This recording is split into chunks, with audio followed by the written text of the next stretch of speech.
Hey Andy, thanks for your question. I think that it's quite a complicated one, this, so at least there's some kind of nuances to it. Um, Essentially, what we've got is people who don't adopt or actually reject animal rights theory, people like Tom Reagan and that kind of stuff, Joan Denea, Gary Francione.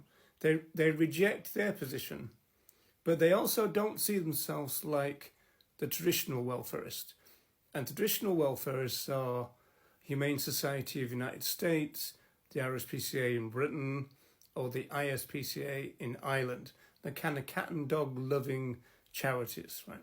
And so they're not that. And in fact, at the moment, we can see some new welfare campaigns against the traditional welfare. So that's what Francione did. He came up with this idea of new welfarism. It's not quite animal rights, but it's certainly not traditional animal welfare. It's somewhere in the middle, and so he called it new welfare. It came to being in this book here. So this is Rain Without Thunder, came out in 1996. And chapter 2 is called The New Welfarist. Chapter 3 is called The Origins of New Welfarism, which he kind of lands really at the Peter Singer's kind of door, right? By the time we get to his book, Animals as Persons, he's saying there's 2 or 3 versions of New Welfarism, but he also says this, which I kind of don't agree with. He says the animal advocacy movement is really 2 vastly different movements.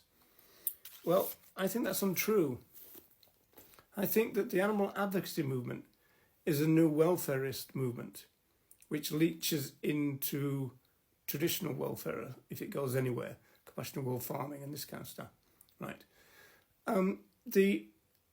The animal rights movement is not a movement. It's been actually prevented from being a movement by the welfarists, the new welfarists. They've actively strove to prevent animal rights being a thing, really. And we can see that with the disgraceful treatment our movement has given to Tom Reagan. I mean, really kind of like just, battered him down until he gave in, right? Francione was attacked as well. He responded by leaving the movement and forming a counter movement. I think that Reagan, a bit more pragmatic, thought, okay, well, look, they're a welfare movement, but I'll have to try and work within that. And I think that's what he tried to do towards the end of his life. And I think he kind of gave up because he realized it's not going to work, really. Okay. And so this is what we've got. And so if we're looking to put names on these things, then organisationally, we talk about Animal Aid and Viva in Britain. We certainly talk about People for the Ethical Treatment of Animals, who go out of their way to lie about animal liberation, the book by Peter Singer. Okay, so we've got Peter the group and Peter Singer, so there's a bit of confusion even there. But essentially, Peter Singer has said that my book is not animal rights. Peter the group has said, yes, it is. Okay, so they've ignored their favourite philosopher and then lied about his book. And at first, Peter Singer was pretty upset about that, and he bitterly kind of complained that his book was, time and time again, was being mistaken for an animal rights book. I think he's kind of given up now. There is a more recent kind of video that we've got where an interviewer is saying animal rights, and he goes, well, let me make this pedantic point. I'm not animal rights, right? But in terms of trying to educate Peter the group, Peter Singer has given up because they just can't take it on board. And also, ideologically, I don't think they want to.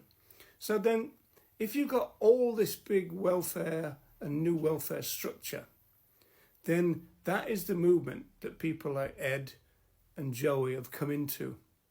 And so they come into a movement, they look around, they might read a couple of books, they'll see a few videos. Okay, what do people talk about? Well, they talk about animal cruelty, and they talk about animal abuse, and they talk about being a nation of animal lovers, and they talk about mercy for animals.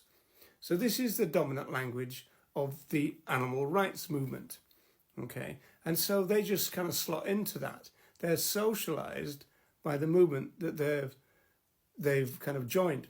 Now, the only way for them to break free of that, and there was some there was a time when Joey seemed, even now, I think Joey is much more likely than anybody else to break free of it, right? Because he will use phrases like rights violations and stuff, but he mixes it all in with welfare. What you've got with Ed is he's gone straight, new welfare, like a lot of other groups, gone straight new welfare, cruelty language all the time. And, it's as though animal rights is too complicated. And it wasn't that long ago when that claim was actually made, that animal rights is too complicated, it's too philosophical. Even the word like speciesism, oh, well, only students will understand that. Veganism, oh, that's too, maybe in 20 years, but not now, right? So there's these kind of reducitarian pressures in the movement. And so what really Francione is doing is coming up with a way of explaining this in-betweeny position, okay? So the new welfarists are abolitionist, which the old welfarists or the traditional welfarists are not, which is why you see the one complaining about the other, right? And so, I mean, the irony there is that the new welfarists are not accepting what the traditional welfarists are. The traditional welfarists, they're just being true to themselves. Well, this is what we do. We've done this for 200 years. This is what we do, right? The new welfarists are saying, no, scrap all that and become something else that you're not. So there's this kind of ideological kind of battle going on. But all of it is within the welfare campaign. None of it is about animal rights. Animal rights doesn't get a look in. As usual, animal rights is always marginalised. Not the name animal rights, but the philosophy of animal rights. Nobody reads Reagan. Reagan isn't for sale anywhere. Nobody reads Joan Denea. It's not for sale anywhere in any of the big groups. Nobody reads Gary Francione because he's kind of dirtied his copybook and left the movement and all this kind of stuff, right? And so, in some senses, animal welfare and new welfare in particular is the only thing that's left. So if anybody comes into the movement now, that's the movement. It's a new welfare movement, but it's called animal rights. And so they say, okay, well, look, we can get to animal rights through welfare. We can talk welfare. We can try and bring back some laws to reform things. We can do welfare plus welfare plus welfare plus welfare, and that eventually will lead to animal rights.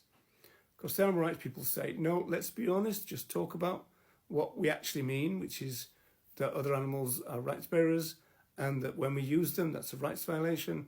If that was the dominant message of our movement, where would we be?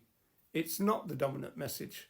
And you can tell that by looking at virtually anything, any video, any leaflet, any magazine, if they're still around. You don't see the language of animal rights in the animal rights movement.